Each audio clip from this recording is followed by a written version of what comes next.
Hola, ¿qué tal? Somos nuevamente Marco y Rocío Oropesa del grupo de catequesis de Santa Mónica. Esperamos que todos ustedes estén bien.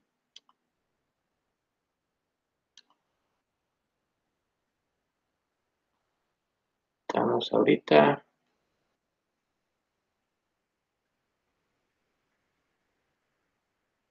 Esperamos que puedan ver todo. Empezamos el día de hoy con la oración inicial. Te damos gracias, Señor, por permitirnos estar por este medio aprendiendo y conociendo más de ti. Ayúdanos a conocer más acerca de tus enseñanzas, para conocerte mejor, amarte más y transmitir tu gran amor y misericordia a los demás. Por Cristo nuestro Señor. Amén. Amén. Bueno, pues el tema de hoy se llama Dios no se limita a lo escrito. Y propiamente lo que vamos a ver es cómo es que se escribe la Biblia y las diferentes características que vamos a encontrar en ella. Todo esto obviamente inspirado por Dios para que la gente que lo escribió pues hiciera lo que hizo, ¿verdad? Antes de empezar, solo queremos como siempre dar un pequeño repaso de las semanas anteriores para poder seguir con el flujo, para que no se nos olvide lo que ya vimos. Así ojalá podamos amarrar mejor lo que estamos estudiando. Entonces, ¿qué vimos?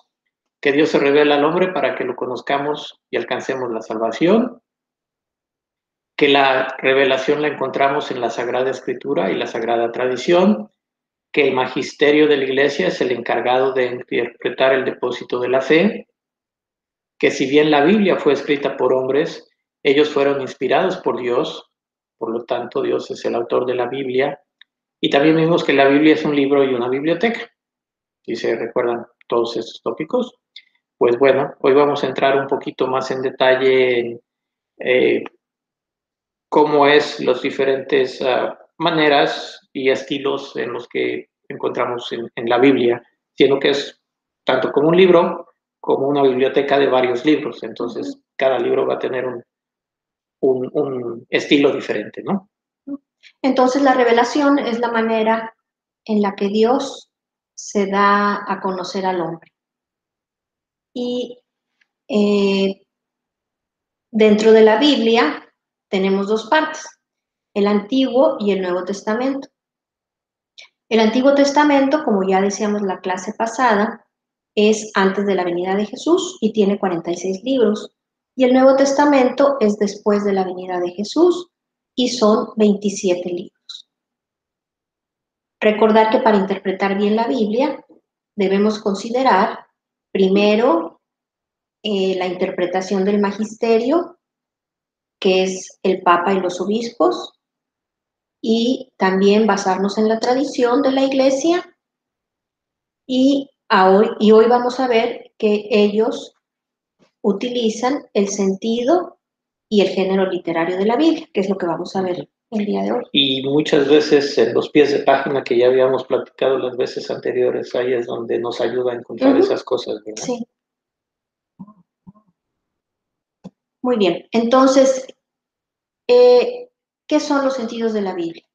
El magisterio utiliza dos sentidos de la Biblia para interpretarla. Uno es el sentido literal. Ahí es la intención del autor, el auditorio a quien se dirige el autor, la situación y el género literario.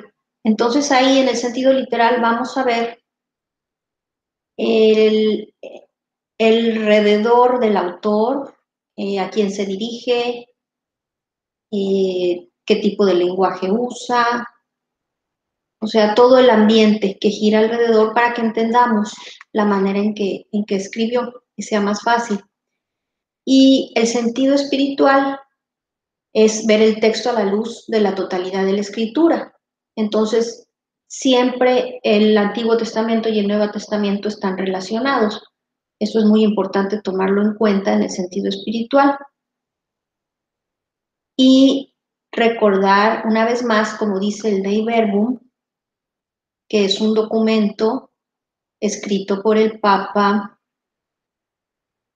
Eh, eh, y aquí nos dice que la escritura está sometida al juicio de la iglesia y que el magisterio es el que la interpreta. Como lo habíamos platicado. En el tema literal, y ahorita vamos a dar unos ejemplos, pero hace unos días cuando estábamos creo viendo el video de Magdala, que decía cuando Jesús le dice, Pedro me amas, y quién dice la gente que soy yo, ¿no? Y que entonces Pedro le dice, tú eres el Dios vivo. Y que entonces le dice, eso no lo sabes por los hombres, sino porque Dios lo dijo, mi padre te lo dijo. Lo que explica ahí el padre es, bueno, para nosotros, muchas veces lo leemos y ok, pues sí, es obvio, pero lo que estaba diciendo en ese momento el sacerdote es, viendo la situación y el tiempo, que como decía Rocío, hay que interpretar, que eso para un judío en ese tiempo era como lo más loco del mundo, el poder decir, tú eres el Hijo de Dios vivo, porque ellos estaban esperando otro tipo de Dios, otro tipo de persona para llegar. El entender todos esos engranajes es muy importante y muchas veces el pie de página también nos ayuda para hacer eso. Y bueno, sorry, me brincó esto porque a mí me dejó muy impactado ese comentario. Y bueno, aquí tenemos dos ejemplos para que también veamos de qué se trata. Por ejemplo, en la lectura del Evangelio de Lucas, capítulo 14, el versículo 26, si alguno viene en pos de mí y no odia a su padre y a su madre y a la esposa y a los hijos, hasta su propia vida, no puede ser mi discípulo. Pues bueno, para empezar, uno dice, ¿qué pasó? ¿Qué pasó? ¿De qué se trata, no? ¿Cómo vamos a odiar a toda esta gente si es a la gente que tanto queremos? Pero a final de cuentas, en el sentido literal, lo que nos está pidiendo, lo que debemos entender es que Jesús ocupa el primer lugar en el orden de los valores. O sea, Él tiene que estar ante todo y ante todos. Y en el sentido espiritual, amar a Dios sobre todo lo humano queda en segundo término. Entonces, puede ser una cuestión que nos choca, obviamente, al primero leerlo, pero hay que entender el sentido que trae consigo este mensaje. Y aquí les va otro ejemplo.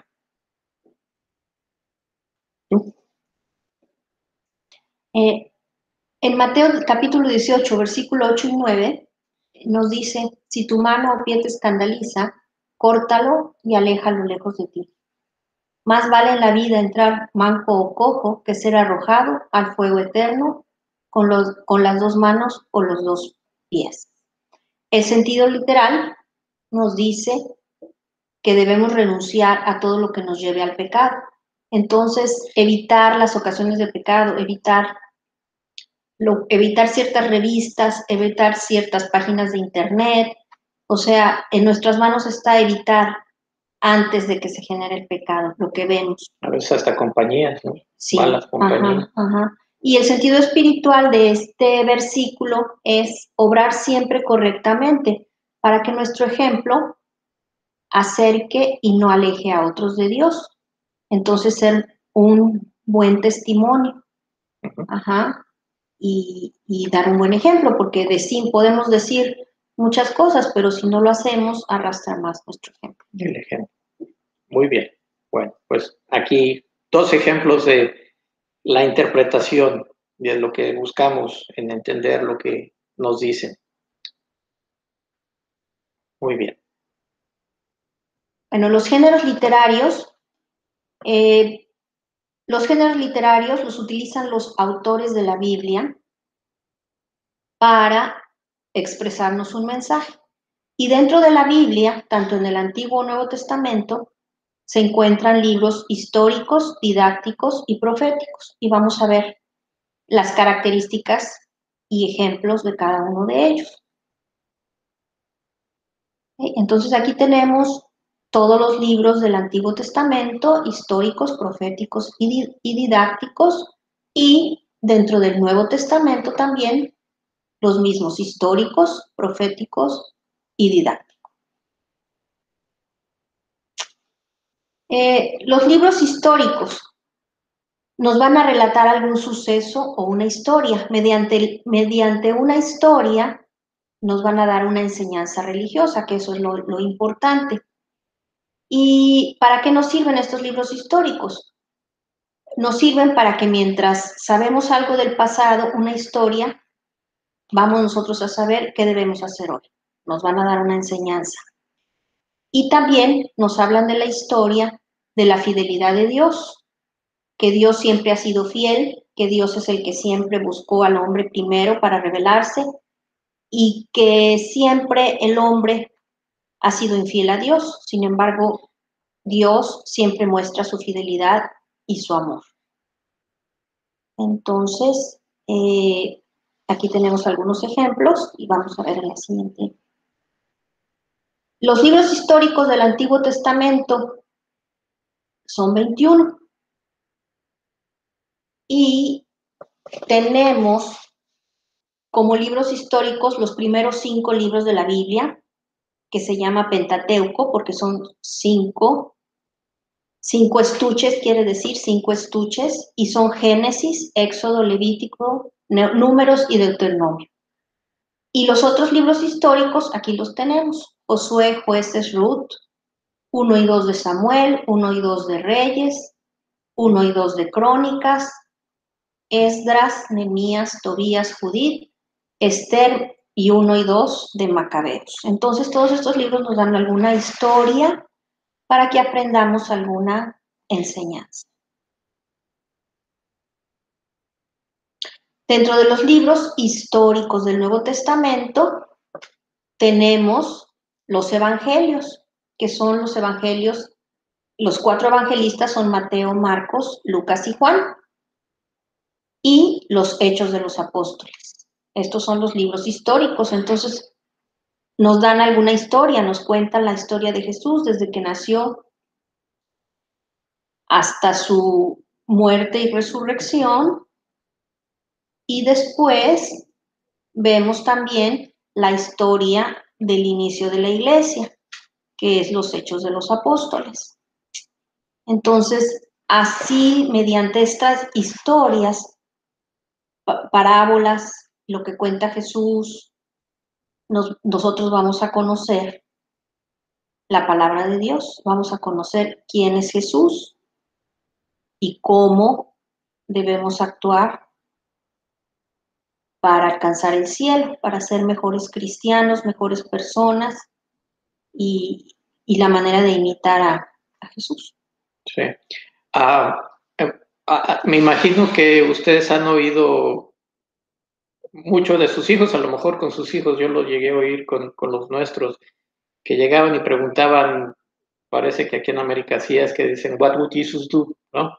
¿Qué haría Jesús en una situación tal o cual? Bueno, pues para saber qué hará Jesús, aquí tenemos que leer, porque de ahí sale ese ejemplo, ¿no? Si no leemos, si no sabemos cómo él actuaba, pues cómo vamos a poder responder ese what would Jesus do? ¿Qué hará Jesús, no? Por eso es importante y lo importante es que los evangelistas utilizan estas historias de Jesús y platican también de las parábolas que Jesús les platicaba para que conozcamos cómo debemos actuar.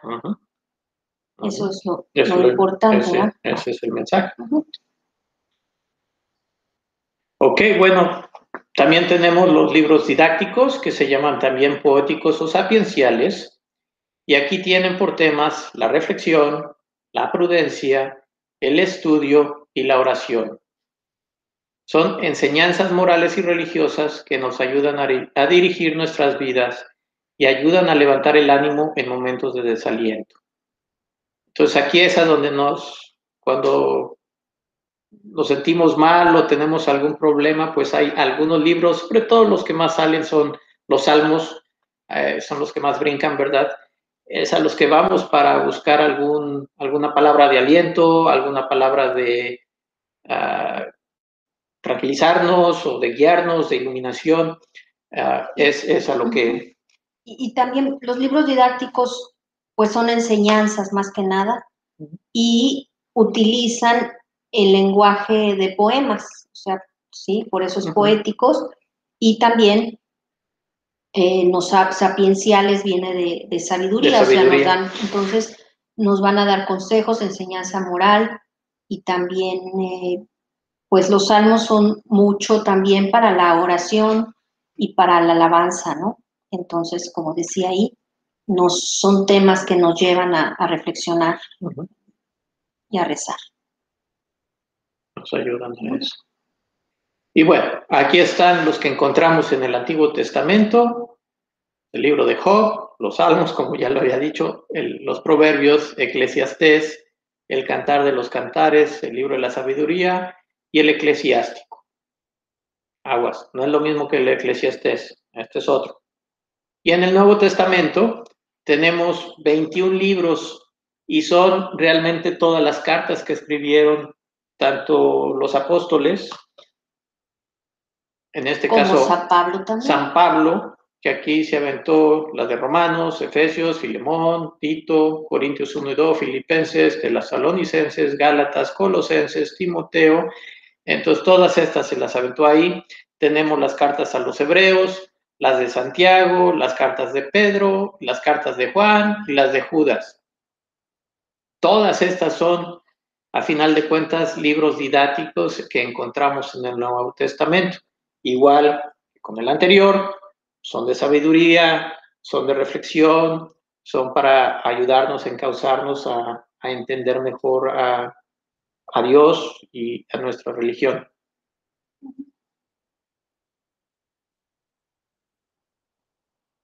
¿Te toca a ti? Okay, los libros proféticos también tenemos en el Antiguo y en el Nuevo Testamento. Estos tipos de libros, este género, utiliza sueños, visiones y revelaciones divinas. Mediante esto anuncian el triunfo definitivo de Dios y nos van a hacer una invitación a vivir la esperanza. Entonces, los libros proféticos hay que recordar que nos van a dar una esperanza, eso es muy importante. Entonces, dentro del Antiguo Testamento tenemos los profetas mayores que son Isaías, Jeremías, Ezequiel y Daniel, y los menores que son Oseas, Joel, Amós, Abdías, Jonás, Miqueas, Nahum, Habacuc, Sofonías, Ageo, Zacarías y Malaquías. Y aquí también se encuentra el libro de Lamentaciones. En el libro de Isaías nos habla mucho también de la venida del Salvador y tiene mucha relación con la venida de Jesucristo.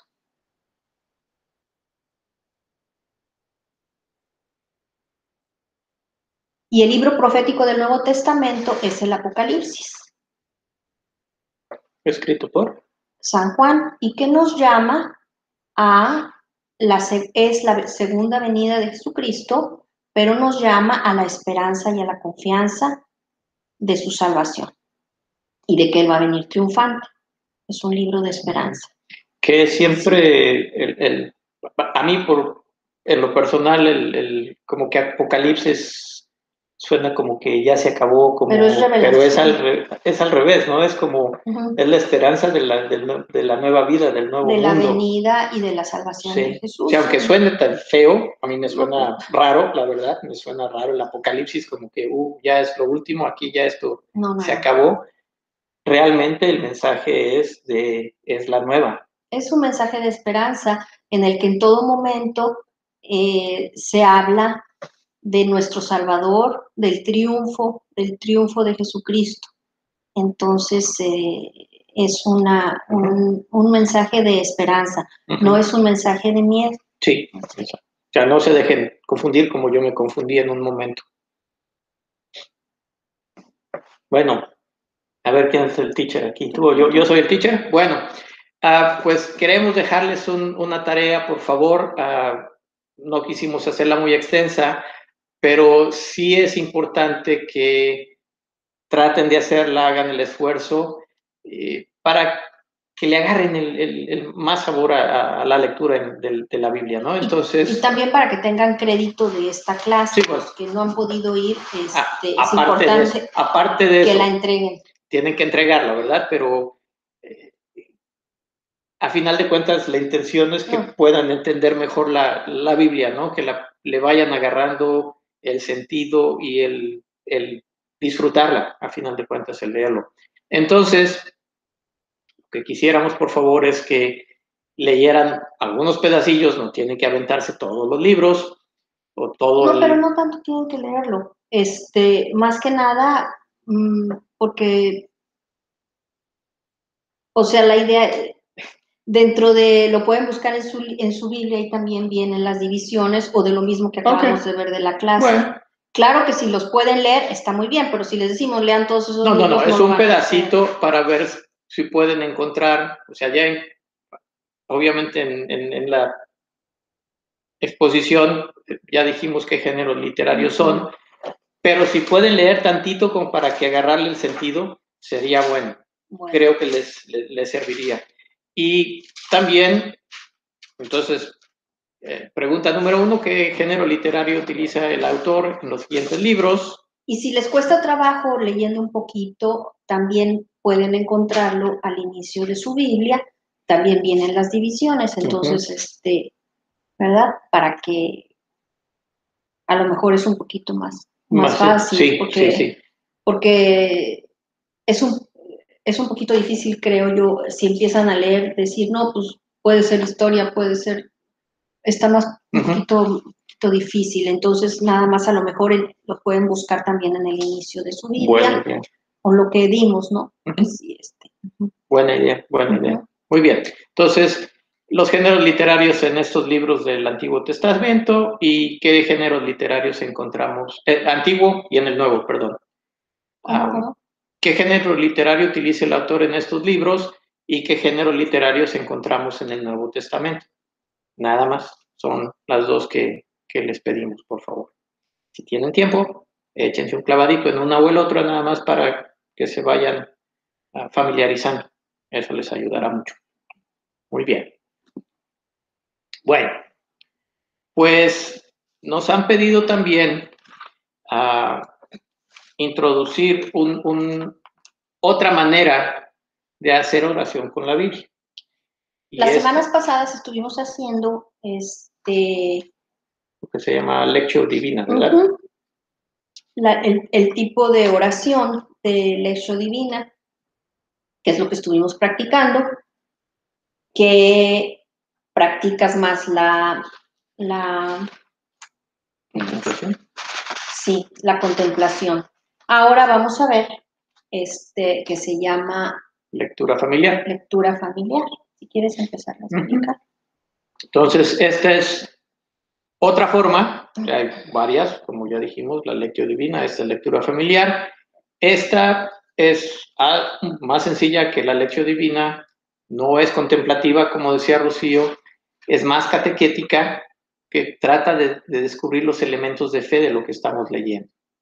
Los pasos que nosotros pusimos aquí, los tratamos de desglosar un poquito más al como viene el paquete de información, pero creemos que este está bueno, para nosotros un poquito mejor ponerlos en estos bloques, ¿no? Empezamos con una oración inicial para tomar conciencia de lo que vamos a hacer. Hacemos lectura en voz alta del texto. En este caso vamos a leer el Evangelio del día. Después, cada persona, ustedes en su casa o si estamos en un grupo, bueno, entonces cada persona lee nuevamente el texto, también las notas al pie de página, para entonces empezar a entender mejor ese contexto, como decía Rocío al principio. No nada más lo que dice ahí las palabras, sino estar empezando a buscar la explicación y el sentido literal y el sentido espiritual de la lectura que estamos haciendo. Luego hacemos la meditación y con esto estamos tratando de comprender el mensaje y estamos también buscando el apropiarnos de ese mensaje. ¿Qué vamos a hacer? ¿A qué nos mueve lo que leemos? y último hacemos la oración final. Entonces, si nos permiten, vamos a iniciar con esta nueva forma. Y bueno, como ya dijimos, empezamos con la oración inicial. En el nombre del Padre, del Hijo, del Espíritu Santo. Amén. Amén. Señor, gracias por indicarme tan claramente el camino para poder alcanzar la dicha, la alegría que me hará saltar de contento por toda la eternidad. Guía mi oración para que este día esté orientado hacia mi meta final. Amén.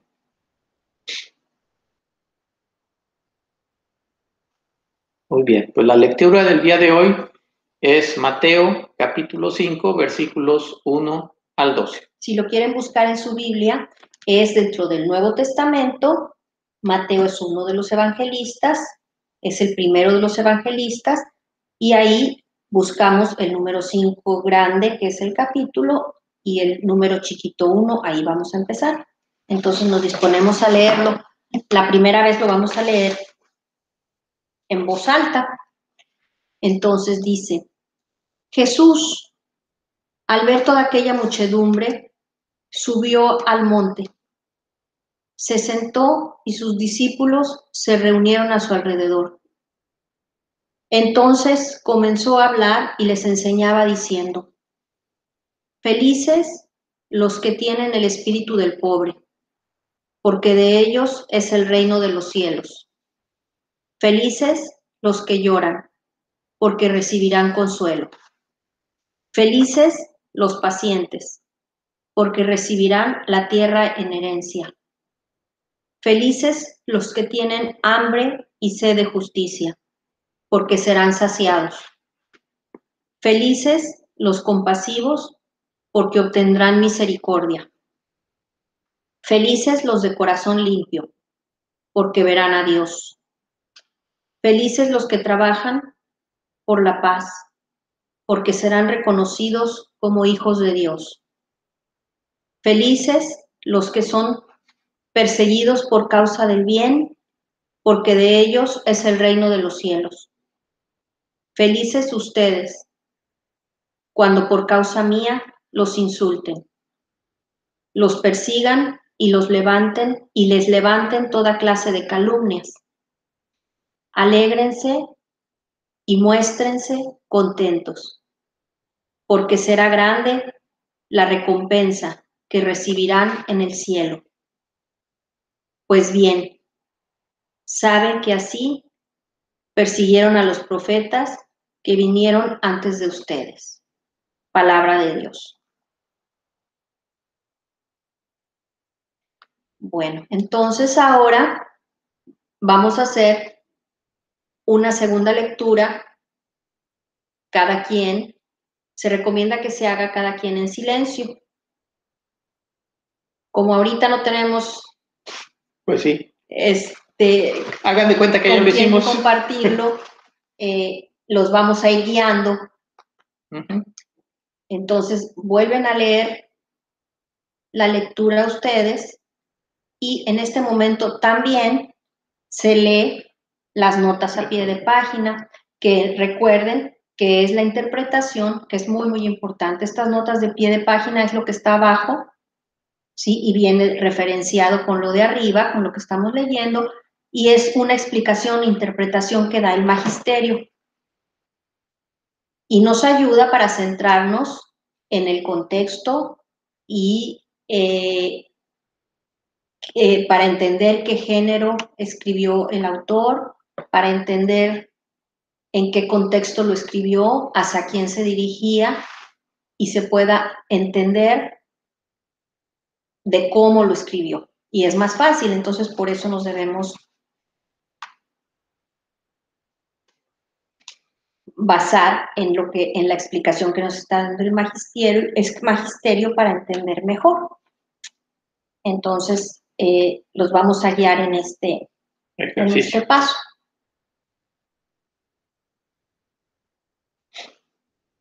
Bueno, a final de cuentas, este pedazo, este capítulo, estos versículos que vimos, a final de cuentas se llama el Sermón de la Montaña. Y aquí el que escribe es Mateo, pues es el Evangelio de Mateo, destaca la figura de Jesús como un maestro y predicador de la Escritura. Es también importante entender que este es el primer discurso de Jesús. Si bien ya había hecho otras obras y milagros y esto, es el primer discurso, es la primera vez que se pone enfrente de mucha gente y empieza con, pues, realmente a dar su doctrina, ¿no?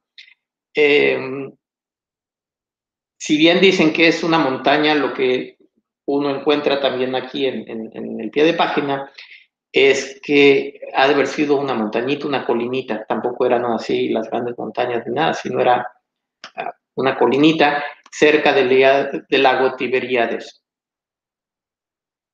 Y algo que nos llamó mucho la atención es que dice que habla de un monte, Mateo habla de un monte para recortar el monte Sinaí, porque en el monte Sinaí es donde Dios le da a Moisés los 10 mandamientos, ¿no? Las tablas de la ley. ¿Y qué está haciendo Jesús en este momento aquí? Pues también en ese monte, o montañita, o colinita, pero vamos a decir en el monte, Él está dando a final de cuentas como que las nuevas reglas, ¿no?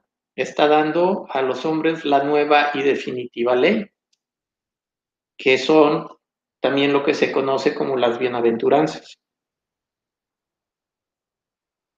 Y las bienaventuranzas es el camino a la felicidad y el camino para llegar al cielo. Todas estas instrucciones que nos está dando Jesús son las bienaventuranzas y todas las bienaventuranzas están ligadas a una virtud. Entonces, son para que practiquemos la virtud de la fe, de la templanza, de la paciencia, de la caridad, todas las virtudes. Entonces,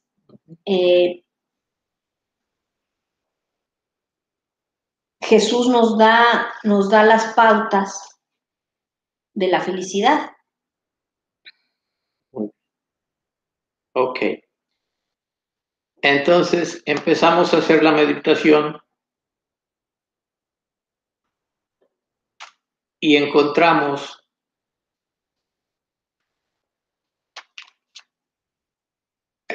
creo que voy a decir nuevamente algo que a mí me personalmente en las primeras veces que leía yo las bienaventuranzas, les soy honesto, no las entendía porque me sonaban cosas pues como que raras, ¿no? Bienvenidos o bienaventurados o felices los pobres de espíritu. ¿Cómo va a ser eso? O los que están sedientos de justicia, pues como que no cuadraba todo, ¿no? Pero si empezamos a leer aquí con más detalle, eso me ayudó muchísimo a entender el mensaje a final de cuentas. Entonces, por ejemplo, la pobreza de espíritu es la mansedumbre y la humildad de corazón, es no es ser pobre de espíritu en no tener espiritualidad, sino en ser humildes, en aceptar quiénes somos y en aceptar que Dios es el mero mero, ¿no? Entonces, ahí está para mí fue lo que cambió, me hizo cambiar el switch. Y obviamente también en algunos de los relatos también dice Jesús, aprendan de mí que soy manso y humilde de corazón. Entonces, regresamos al what would Jesus do, ¿no? Hay que ser mansos y humildes de corazón. Sí, entonces ahí es un ejemplo de cómo no tomarlo literal. Uh-huh. Entonces, la pobreza de espíritu, como nos dice, y por eso es importante leer el pie de página y por eso es importante leer la interpretación del magisterio para que entendamos que se refiere, como en este ejemplo, a ser humildes de corazón, sí, a ser mansos a lo que Jesús nos pide. Uh-huh. Y así todas las demás. Los pobres de espíritu, mansos, afligidos y quien tiene sed de justicia, o sea, las 4 primeras bienaventuranzas, Esto nos invita a que tengamos confianza, más bien nos recomienda y nos pide que tengamos confianza en Dios y no en las riquezas de este mundo. Entonces, estas 4 primeras bienaventuranzas nos llaman a poner a Dios por encima de todo. Las siguientes son bienaventuranzas relacionadas con los misericordiosos, limpios de corazón, los que trabajan por la paz y los perseguidos por causa de la justicia. Y esas reflejan una actitud del corazón del hombre en relación a su prójimo. ¿Qué nos quiere decir esto? Que para llegar al reino de Dios hay que practicar el amor al prójimo.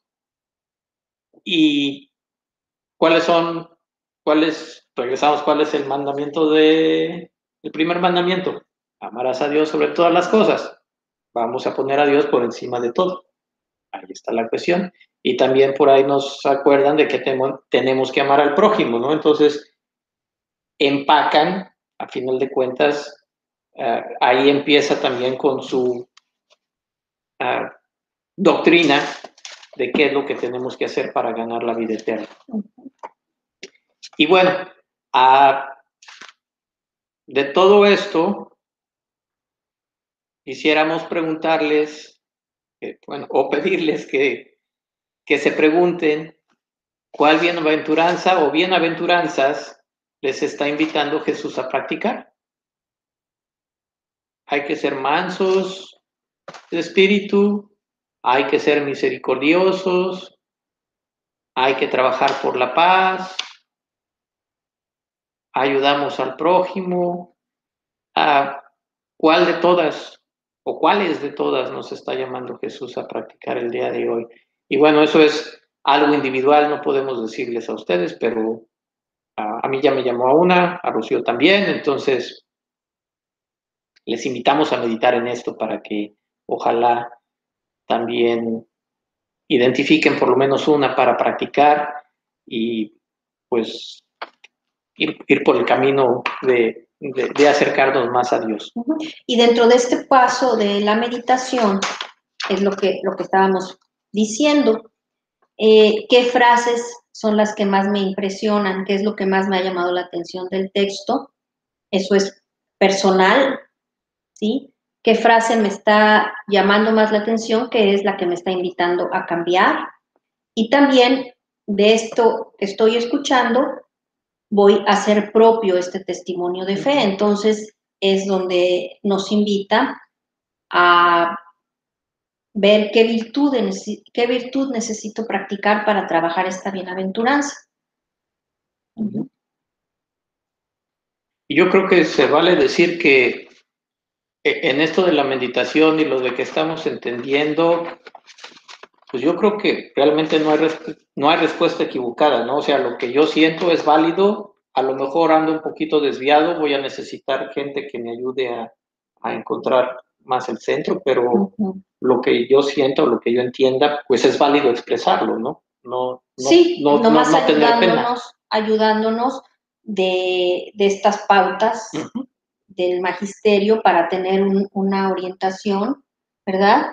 Y entender el contexto, y entonces ya sí, ya podemos ver, bueno, yo siento que yo necesito trabajar en todas a lo mejor, pero voy a empezar por alguna, que es la más importante, la más necesaria, pero recordar que todo esto están basadas en el amor a Dios y al prójimo, ¿verdad? Que es lo que el nuevo mandamiento que Jesús nos vino a traer. Muy bien.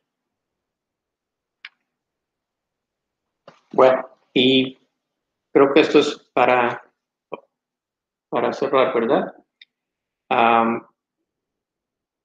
Los ingredientes, esto ya es un sumario, podríamos decirlo, los ingredientes para una vida feliz son las bienaventuranzas. A final de cuentas, como decía Rocío, todo esto es para amar a Dios y amar al prójimo. O sea, obviamente todo esto está basado en el amor, entonces, pues eso se debería traducir en una vida feliz. Y entonces, vamos a ver, hoy es el Día de Todos los Santos. Entonces, ¿cómo estamos por un lado diciendo todos los santos y del otro lado estamos diciendo el Evangelio es de las bienaventuranzas? Pues si lo relacionamos, los santos practicaron las bienaventuranzas, que fue poner a Dios en primer lugar y practicar el amor a Dios y al prójimo. Entonces, el día de hoy celebramos todos los santos. Y no son solo los que tenemos en el calendario, sino también los desconocidos, que pueden ser parientes de nosotros, familiares, gente, o sea, que no están reconocidos como en el santoral, pero que son gentes que se adelantaron a nosotros, pero ya están en el cielo porque han puesto a Dios en primer lugar y en la vida diaria han hecho su mejor esfuerzo por vivir una vida de santidad, apegada a la vida de Jesús, apegada a imitar a Jesús y seguir sus enseñanzas. Entonces, ayudan a llevar a Dios al mundo y practican las bienaventuranzas. Esos son los que llegan a ser santos. Que recordemos, todos estamos llamados a ser santos. No se nos olvide.